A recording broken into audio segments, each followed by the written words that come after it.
दोस्तों આગળ વધીએ પહેલાં સબસ્ક્રાઇબ બટન જરૂરથી દબાવો અને હા બેલ બટન પણ દબાવો જેથી દરેકે દરેક વિડીયો જલ્દી મળી શકે।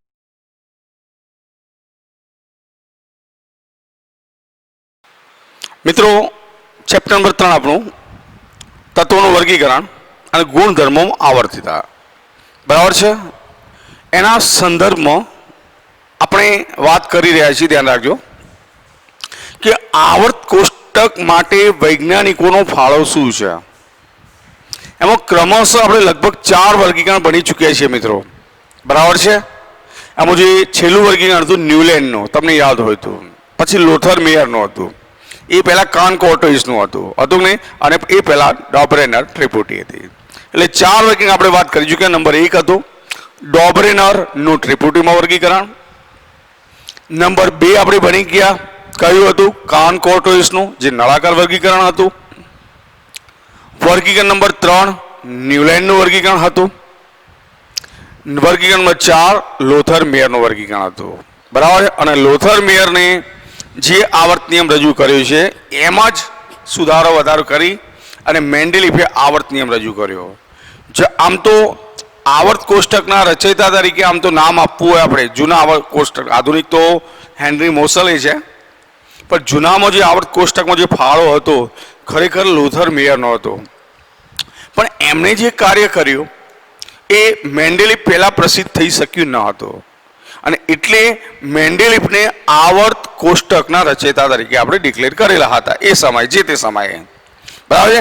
એનો આવર્ત નિયમ મિત્રો તમે જાણો છો કે તત્વોના ગુણધર્મો તેના પરમાણ્વીય ભારના અથવા પરમાણ્વીય દળના આવર્તનીય વિધેયો છે, બરાબર છે। આ નિયમ આપણે ભણી ચૂક્યા। એના કેટલાક મુદ્દાઓની ચર્ચા આપણે કરી હતી કે મેન્ડેલિફે એ સમયમાં જાણીતા 63 તત્વોને, બરાબર છે, 8 સમૂહમાં અને 7 આવર્ત, સમૂહ એટલે ઊભા કોલમ અને આવર્ત એટલે આડી હરોળ, એ રીતે ગોઠવ્યા હતા, બરાબર છે। એને તત્વો દ્વારા બનતા જે પ્રમાણ સૂચક સૂત્રો છે, બરાબર છે, એનો પણ અભ્યાસ કર્યો, એને પણ આધાર તરીકે માને, એના ગુણધર્મોને પણ આધાર તરીકે માને, રાસાયણિક ગુણધર્મો છે એ મેઇન હતા, બરાબર છે। હવે જે મુદ્દાઓની ચર્ચા કરી હતી મિત્રો એનાથી આગળ તરફ વધીએ છીએ। મુદ્દાઓ લખતો જઉં છું મિત્રો, ધ્યાન રાખજો। બીજું એને એક વસ્તુ વિચાર્યું કે તેમના મત એ હતો કે પરમાણ્વીય ભારને જો ચુસ્તપણે વળગી રહેવામાં આવે તો આવર્ત કોષ્ટક રચવું મુશ્કેલ હતું, બરાબર। અને એટલે કેટલીક જગ્યાએ એમને પરમાણ્વીય દળને અવગણીને તત્વો પણ મૂકેલા છે। એટલે મુદ્દો લખવું, ધ્યાન રાખજો। હવે પછીનો જે મુદ્દો હતો કે તેમના મત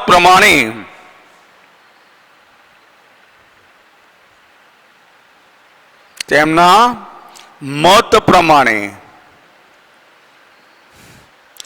જો પરમાણ્વીય ભારના ક્રમને, જો પરમાણ્વીય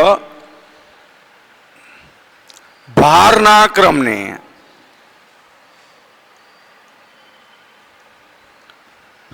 ચુસ્તપણે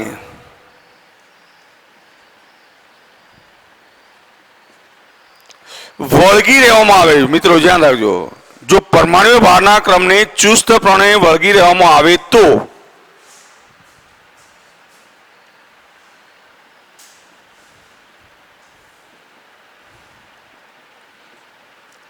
શું થતું હતું? તો કેટલાક તત્વો એવા હતા કે આ પ્રમાણે લાયક ઠરતા ન હતા। તો કેટલાક તત્વો આ પ્રમાણે લાયક ઠરતા ન હતા અથવા તો બંધ બેસતા ન હતા, અને એટલે એને શું કર્યું? પરમાણ્વીય ભારના ક્રમને અવગણવા પ્રયત્ન કર્યો અમુક જગ્યાએ, અને એટલે લખું છું, ધ્યાન રાખજો। આથી કેટલાક સ્થાનોએ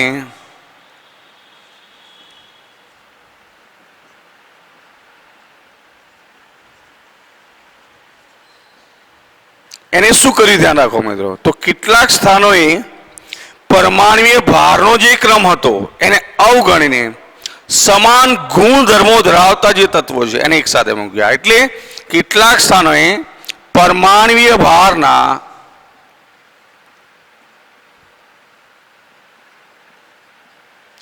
ક્રમને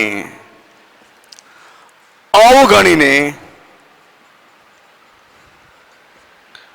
સમાન ગુણધર્મો ધરાવતા તત્વોને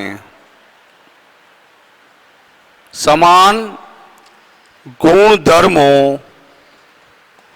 ધરાવતા તત્વોને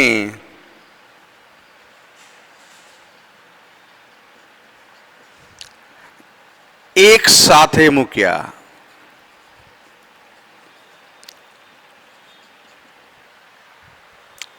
બરાબર છે. એમને શું કર્યું કે પરમાણ્વીય ભારના ક્રમને જો ચુસ્તપણે વળગી રહેવામાં આવે તો કેટલાક તત્વો આ પ્રમાણે બંધ બેસતા ન હતા અને એટલે કેટલાક સ્થાનોએ એને શું કર્યું, પરમાણ્વીય ભારના ક્રમને અવગણ્યો અને એની જગ્યાએ શું જોયું કે સમાન ગુણધર્મો હતા તો એને એક જ સમૂહમાં મૂક્યા. બરાબર છે. દાખલા તરીકે સાદું ઉદાહરણ લઉં છું, એક જે બુકનું જ છે. દાખલા તરીકે ટેલ્યુરિયમ, TE, જેને આપણે ટેલ્યુરિયમ કહીએ છીએ, ટેલુરિયમ કહીએ છીએ. બરાબર છે મિત્રો. જેનો સમૂહ છે, ધ્યાન રાખજો, સમૂહ નંબર 6.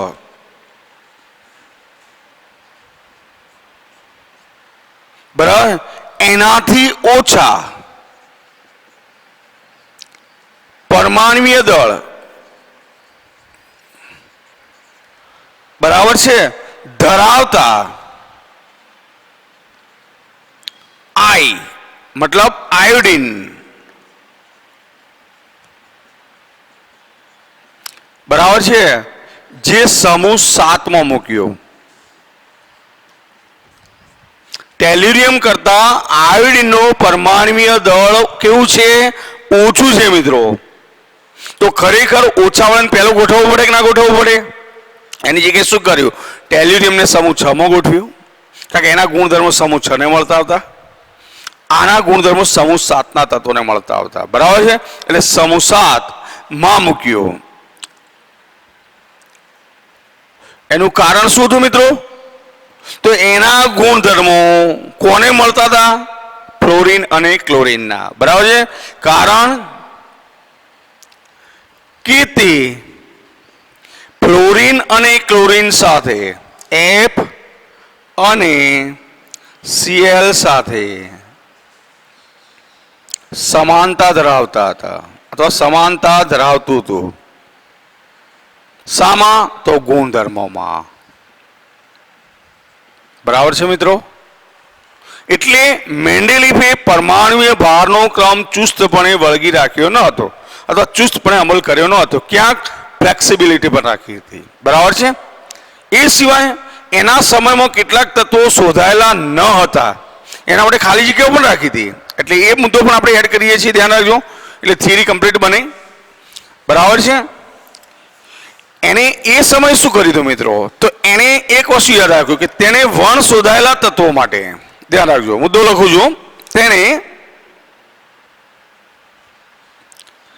વણ શોધાયેલા તત્વો માટે આવર્ત કોષ્ટકમાં અથવા આ જે કોષ્ટક હતું એમાં કેટલીક ખાલી જગ્યાઓ પણ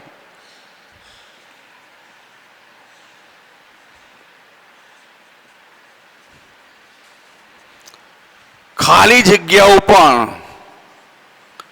જગ્યાઓ મતલબ રિક્ત સ્થાન, બરાબર છે, એને વણ શોધાયેલા તત્વો માટે કોષ્ટકમાં કેટલીક ખાલી જગ્યાઓ પણ રાખેલી હતી.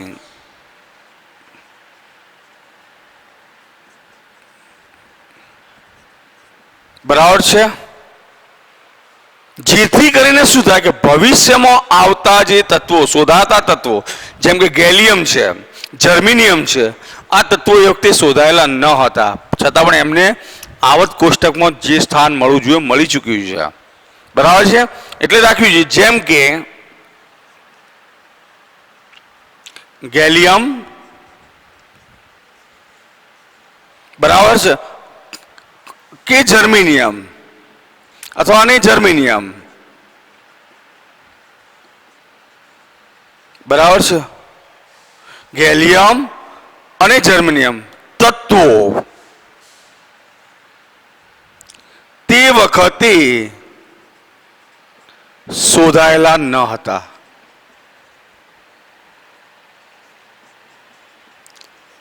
તો એમના માટે એમને જગ્યાઓ પણ રાખી હતી.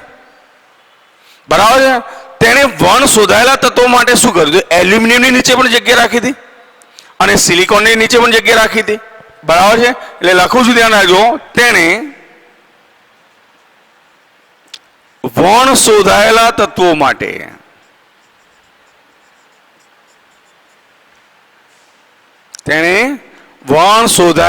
તત્વો માટે કોની નીચે?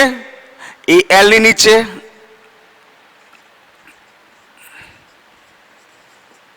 અને બીજા કોની નીચે? એસઆઈ ની નીચે.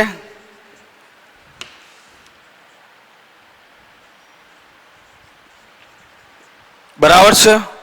ખાલી જગ્યા રાખી હતી.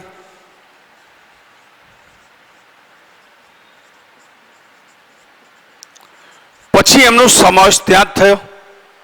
જેમ કે એલ્યુમિનિયમ નીચે ગેલિયમ અને સિલિકોનની નીચે જર્મેનિયમનો સમાવેશ થયો. અને આ તત્વોને જેને એલ્યુમિનિયમની નીચે મૂકવાનું આવ્યું એને એકા એલ્યુમિનિયમ કહ્યું. જેને સિલિકોનની નીચે મૂકવાનું આવ્યું એને એકા સિલિકોન કહ્યું. અને એટલે ધ્યાન રાખજો, મેન્ડેલિફે આ તત્વોને એ વખતે નામ નતા. મેન્ડેલિફે આ તત્વોને શું કહ્યા? તો એકા જર્મેનિયમ અથવા એલ્યુમિનિયમ નીચે ગેલિયમ મૂકવાનું આવ્યું તો એકા ગેલિયમ, સોરી, એકા એલ્યુમિનિયમ નીચે મૂક્યું તો એકા એલ્યુમિનિયમ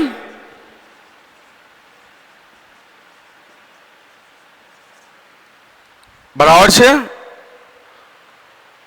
અને ધ્યાન રાખજો, એકા એલ્યુમિનિયમ કોના માટે શબ્દ આપ્યો? કોના માટે? જે ગેલિયમ હતું એના માટે. બરાબર છે. તો એકા એલ્યુમિનિયમ અને એકા સિલિકોન તરીકે દર્શાવ્યા.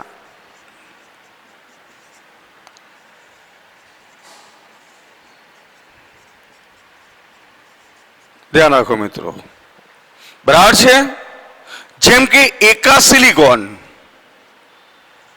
એકા એલ્યુમિનિયમ લઉં છું પેલા, એકા એલ્યુમિનિયમ, તો એમાં કયું તત્વ ગણાયું? તો ગેલિયમ. પછી એકા સિલિકોન,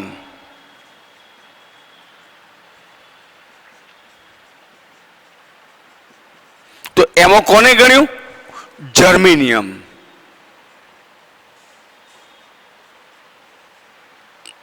એક વધારાનું પણ એડ કરું છું જાણકારી માટે તમારી. એકા બોરોન, તો એ વખતે નહોતું શોધાયું સ્કેન્ડિયમ. આવા તત્વોનો સમાવેશ એને કર્યો હતો. ધ્યાન રાખજો. બરાબર છે. એકા શબ્દ ક્યારે? તો એને નોંધ કરીને લખું. ધ્યાન રાખજો મિત્રો, આ નોંધ લખું છું તમારી જાણકારી માટે, ખાસ ધ્યાન રાખજો. એકા એટલે શું? તરત જ પછી આવતું તત્વ. જેમ કે એકા સિલિકોન એટલે સમૂહમાં કોની નીચે આવતું હશે? કોની નીચે? એલ્યુમિનિયમ પછી. બરાબર છે. અને એકા સિલિકોનની વાત આવે એટલે હું ખાસ લખું, ધ્યાન રાખજો. એકા એટલે નોંધ લખું છું, ધ્યાન રાખજો. એકા એટલે તરત જ, ધ્યાન રાખજો, પછી આવતું તત્વ.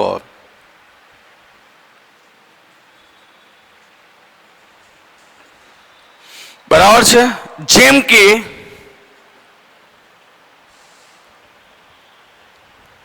એકા એલ્યુમિનિયમ,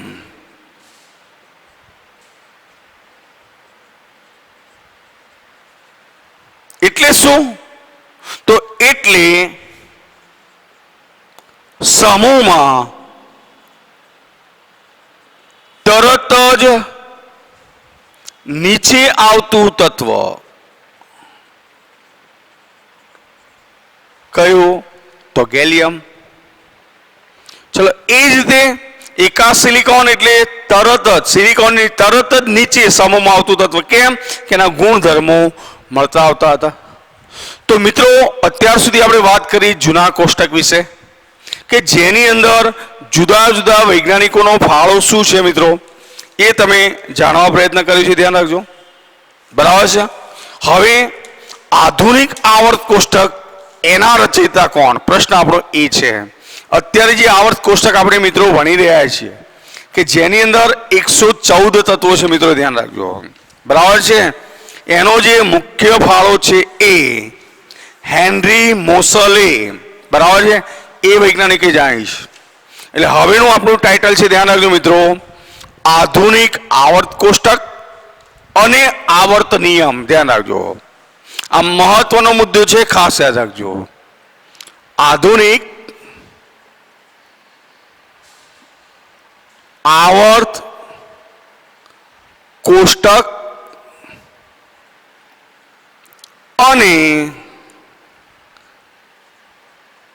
આવર્ત નિયમ.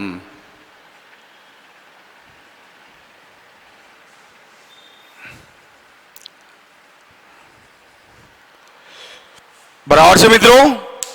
તો આ આધુનિક આવર્ત કોષ્ટક માટે હેનરી મોસલે પ્રયત્નો કર્યા. ધ્યાન રાખજો.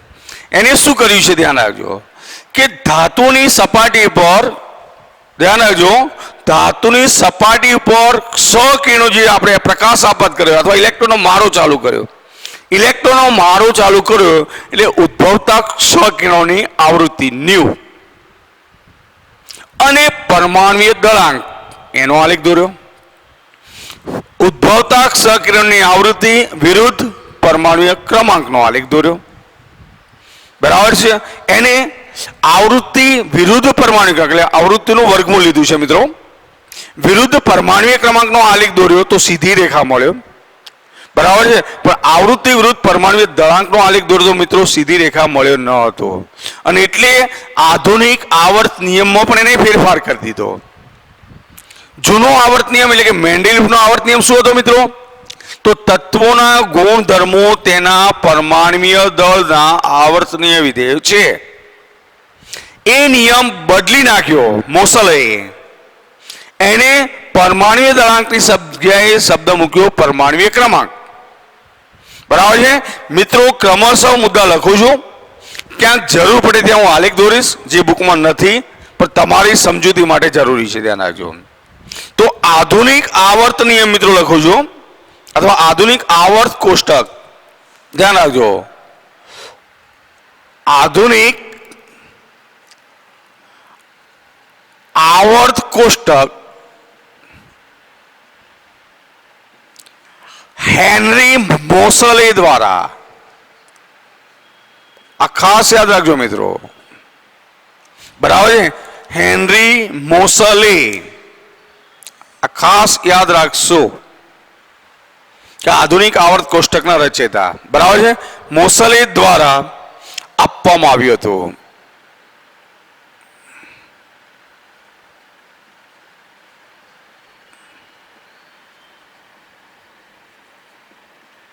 મિત્રો આ ચેપ્ટરમાં જે શરૂઆતના મુદ્દા છે એ યાદ રાખવાના છે મિત્રો. એટલે દરેક મુદ્દા યાદ રાખશો, કારણ કે સમજણ કરતાં અહીંયા યાદ રાખવું વધારે જરૂરી બનશે. બરાબર, સમજવાનું તો છે જ, બરાબર, પણ ચેપ્ટર 1 આપણે ભણીએ એના કરતાં અહીંયા ઓછી સમજૂતી છે.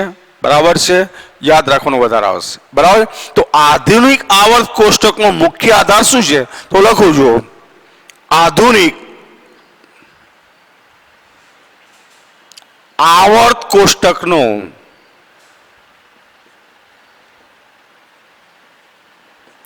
મુખ્ય આધાર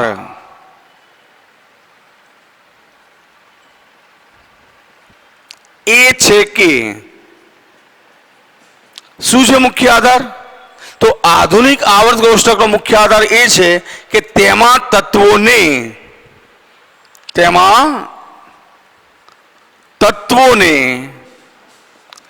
કોના મેં કહ્યું એમ? તો તો પરમાણ્વીય ક્રમાંકના તેમાં તત્વોને પરમાણ્વીય ક્રમાંકના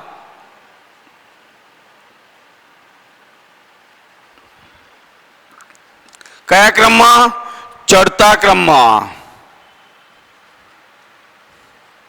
ચડતો ક્રમ મતલબ આડી હરોળમાં. આડી હરોળ પૂરી થાય પછી નીચેની હરોળ આવે, બરાબર છે? એટલે ચડતા ક્રમમાં, બરાબર છે, તેમને આવર્તમાં, બરાબર, એટલે કે આડી હરોળમાં, બરાબર છે, ગોઠવ્યા હતા અથવા ગોઠવવામાં આવે છે. આ મુખ્ય આધાર એને લીધો કે આધુનિક આવર્ત કોષ્ટકનો મુખ્ય આધાર શું? તો એને હેનરી મોસલે તત્વોને કયા ક્રમમાં લીધા છે? પરમાણુ દળના નહીં, શાના? પરમાણ્વીય ક્રમાંકના ચડતા ક્રમમાં ગોઠવ્યા છે. મિત્રો ધ્યાન રાખજો, બરાબર છે? મુખ્ય મુદ્દા તરફ આપણે આગળ વધતા રહીએ છીએ, ધ્યાન રાખશો. મુખ્ય વસ્તુ ખાસ યાદ રાખજો કે એને શું કર્યું હતું. તો તે માટે હેનરી મોસલે જુદી જુદી ધાતુની સપાટી ઉપર, હું લખું છું મુદ્દો, સમજતા રહેજો, કે આ માટે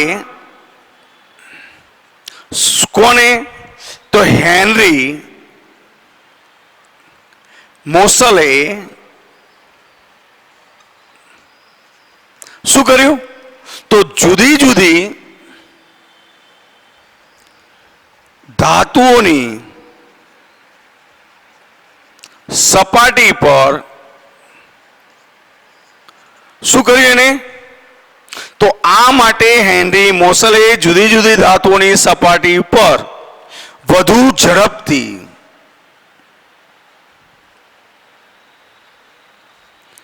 ઇલેક્ટ્રોનનો મારો ચલાવ્યો.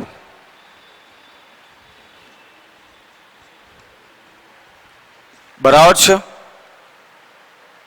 અને આમ કરતા એને શું કર્યું? અને આમ કરતા જે ઉદ્ભવતા ક્ષકિરણો હતા, એક્સરે હતા, ધ્યાન રાખજો, ઇલેક્ટ્રોનનો મારો ધાતુની સપાટી ચલાવ્યો, બરાબર, એટલે ક્ષકિરણો ઉદ્ભવ્યા. તો આમ કરતા ઉદ્ભવતા ક્ષકિરણો, જેને આપણે એક્સરે કહીએ છીએ મિત્રો, તો આમ કરતા ઉદ્ભવતા ક્ષકિરણો, બરાબર છે, એની આવૃત્તિ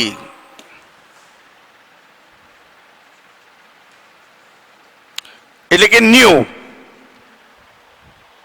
અને બીજું શું?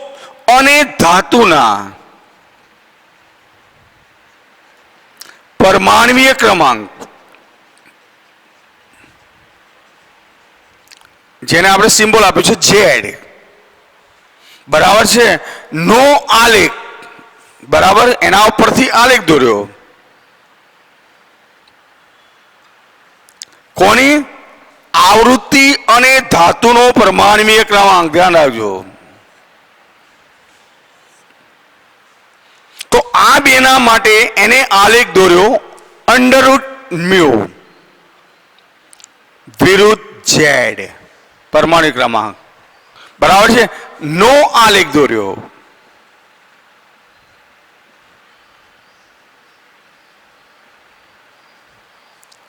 બરાબર છે? અને જે સીધી રેખા સ્વરૂપે મળ્યો, જે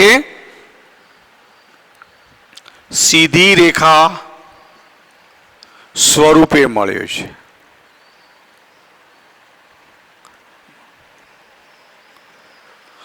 જ્યારે બીજો આલેખ એને એ દોર્યો, કોનો? √μ વિરુદ્ધ પરમાણુ દળાંક એ, એટલે પરંતુ √μ વિરુદ્ધ ઝેડ, બરાબર, નો આલેખ પણ દોર્યો છે. અને એ આલેખ સીધી રેખા ન મળ્યો.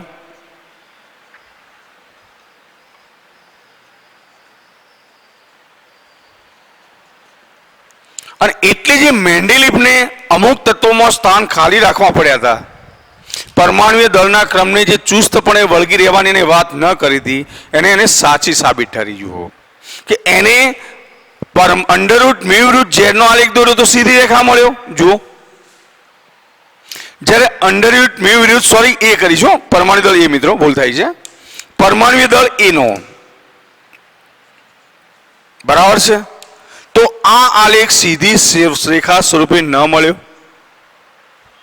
અને એટલે એને આવર્ત નિયમમાં સંપૂર્ણપણે સુધારો કરી દો જડ મૂળથી જ કે પરમાણુય દળને સાઈડમાં રાખી દો. મિત્રો આપણે હવે પરમાણુય ક્રમાંકને વળગી દો.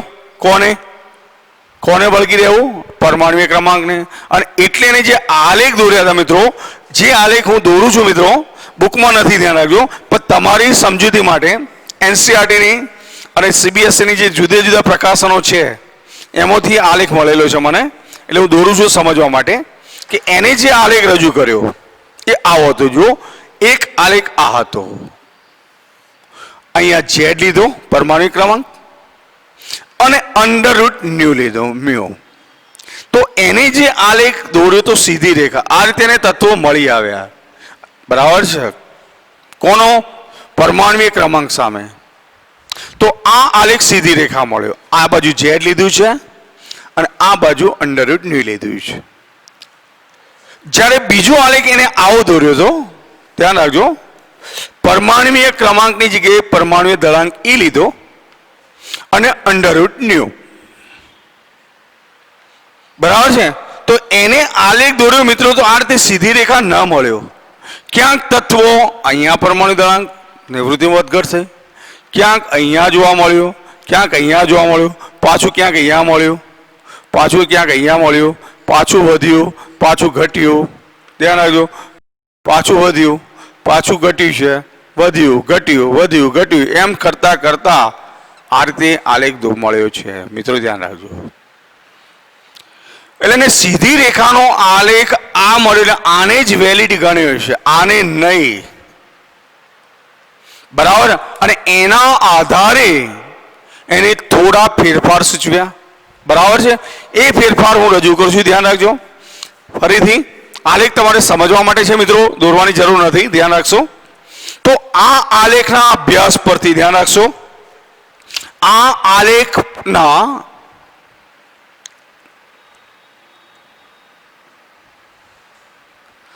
અભ્યાસ પરથી મોસલે શું દર્શાવ્યું? મોસલે એવું દર્શાવ્યું કે તત્વના પરમાણુય ભાર કરતા પરમાણુ ક્રમાંક કેવા?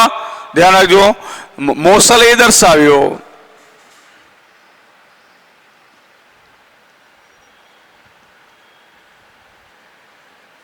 કે તત્વોના પરમાણુય દળ કરતા, કોના કરતા? તત્વોના પરમાણુય દળ કરતા કયા ગુણધર્મ? તો પરમાણુય ક્રમાંક. કયો? પરમાણુય ક્રમાંક. બરાબર છે? એ વધુ મૂળભૂત ગુણધર્મ છે.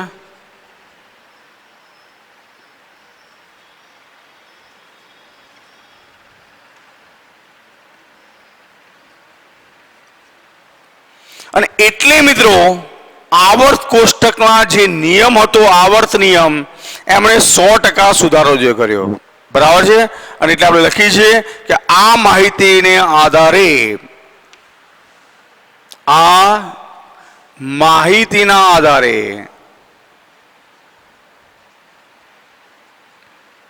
મોસલે શું કર્યું? તો મેન્ડેલિફના આવર્ત નિયમમાં, મેન્ડેલિફના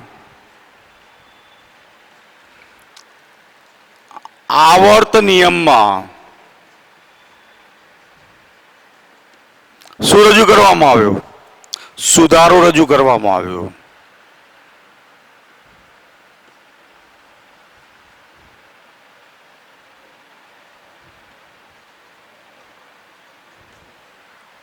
બરાબર છે?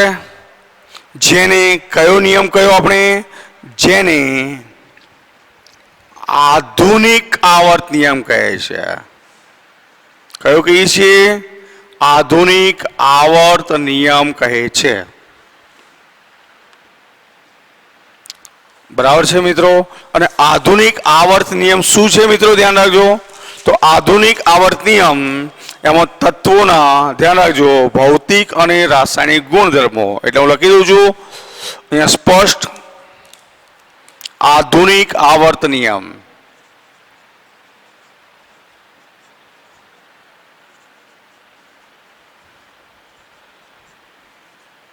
તો આધુનિક આવર્ત નિયમ મિત્રો શું છે એ ખાસ યાદ રાખજો. ઇન્વર્ટેડ કોમામાં હું લખું છું કે તત્વોના ભૌતિક અને રાસાયણિક ગુણધર્મો, તત્વોના ભૌતિક અને રાસાયણિક ગુણધર્મો કોના? તો એના પરમાણ્વીય ક્રમાંકના, તેમના પરમાણ્વીય ક્રમાંકના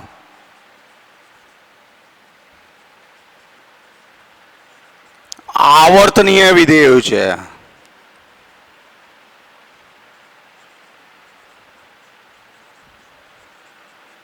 મિત્રો આ નિયમ છેલ્લે આવ્યો હેનરી મોસલે દ્વારા, અને આમાં કોઈ સુધારો પછી રજૂ કરવામાં આવ્યો નથી. ધ્યાન રાખશો.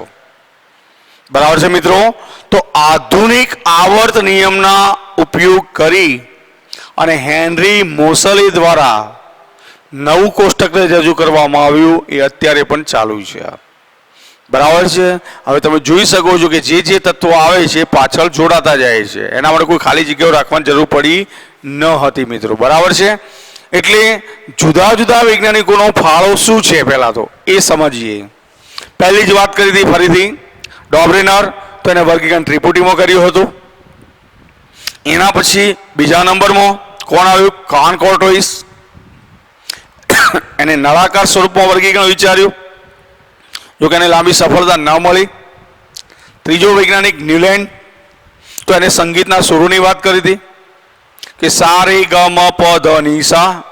પહેલું આઠમો શબ્દ સરખો, સુર સરખો.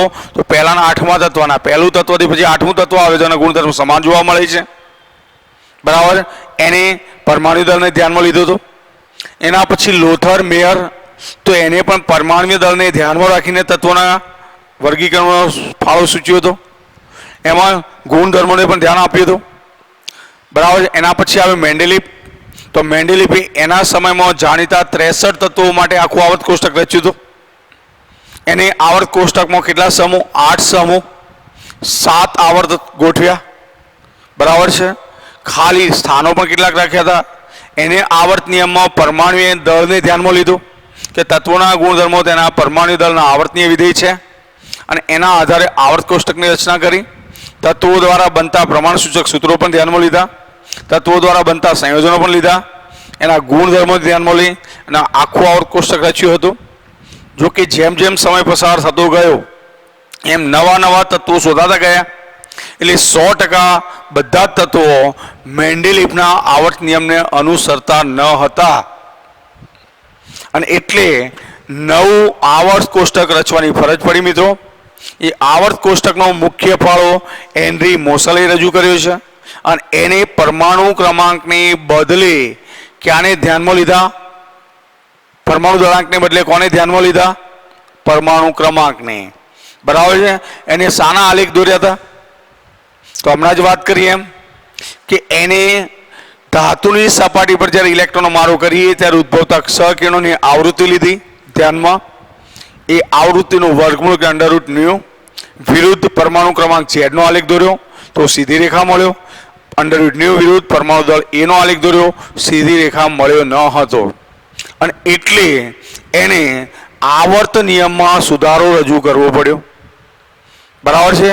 અને એ સુધારો દર્શાવ્યો છે આપણે અહીંયા આગળ કે તત્વોના ભૌતિક અને રાસાયણિક ગુણધર્મો તેમના પરમાણ્વીય ક્રમાંકના આવર્તનીય વિધેયો છે. બરાબર છે. આ રચના આપણે ગોઠવી શક્યા છીએ, ધ્યાન રાખજો, બરાબર છે। આ જે રચના આપણે મતલબ હેનરી મોસલે કરી શક્યો છે। મિત્રો હવે આધુનિક આવર્ત કોષ્ટક છે એની વિસ્તૃત જાણકારી તો મિત્રો આપણે જાણવી પડે, બરાબર છે। એટલે એની રૂપરેખા વિશે હવે વાત કરીશું, નવા મુદ્દામાં ધ્યાન રાખજો મિત્રો, અને એની ચર્ચા અત્યારે થોડી કરીએ છીએ, પછીના લેક્ચરમાં એની વિસ્તૃત ચર્ચા કરીએ। આધુનિક આવર્ત કોષ્ટકમાં શું મહત્વની બાબતો છે, કેટલા સમૂહ છે, એટલે આધુનિક આવર્ત કોષ્ટકનું વર્તમાન સ્વરૂપ આપણે હવે ભણીએ છીએ, ધ્યાન રાખજો, બરાબર છે। હવેનો મુદ્દો આપણો આ છે, આ ચર્ચા લાંબી ચાલશે, ધ્યાન રાખજો। આધુનિક, ધ્યાન રાખજો, આવર્ત કોષ્ટકની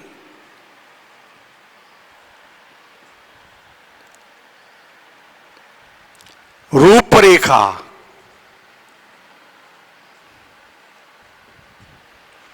કે આધુનિક આવર્ત કોષ્ટકની વિશિષ્ટ બાબતો શું છે, જૂના આવર્ત કોષ્ટકમાં નવામાં ડિફરન્સ શું છે, બરાબર છે, અથવા તો આવર્ત કોષ્ટકનું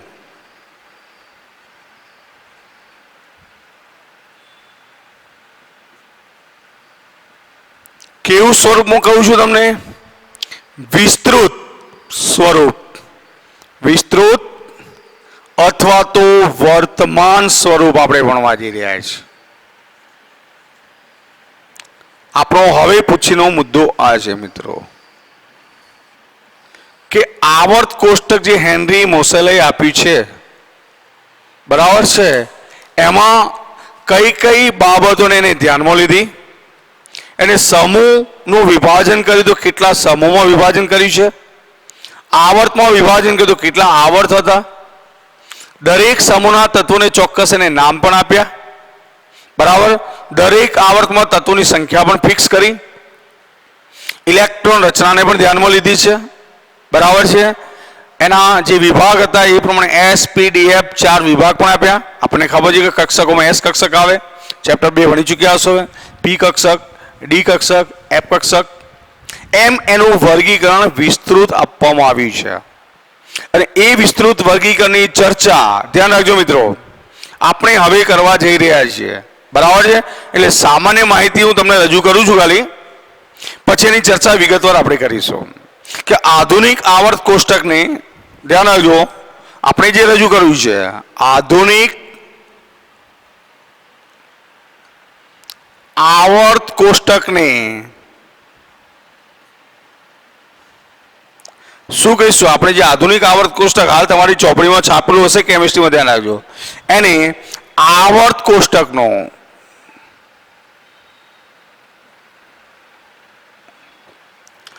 વિસ્તૃત સ્વરૂપ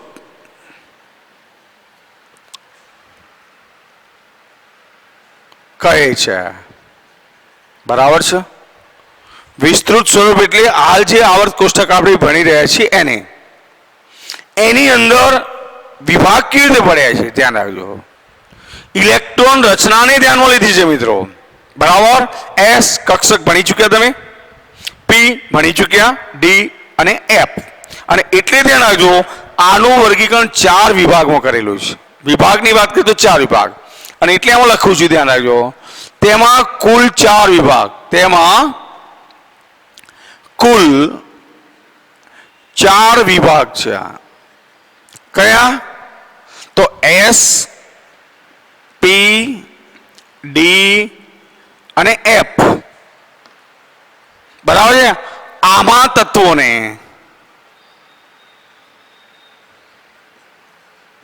વહેંચવામાં આવેલા છે,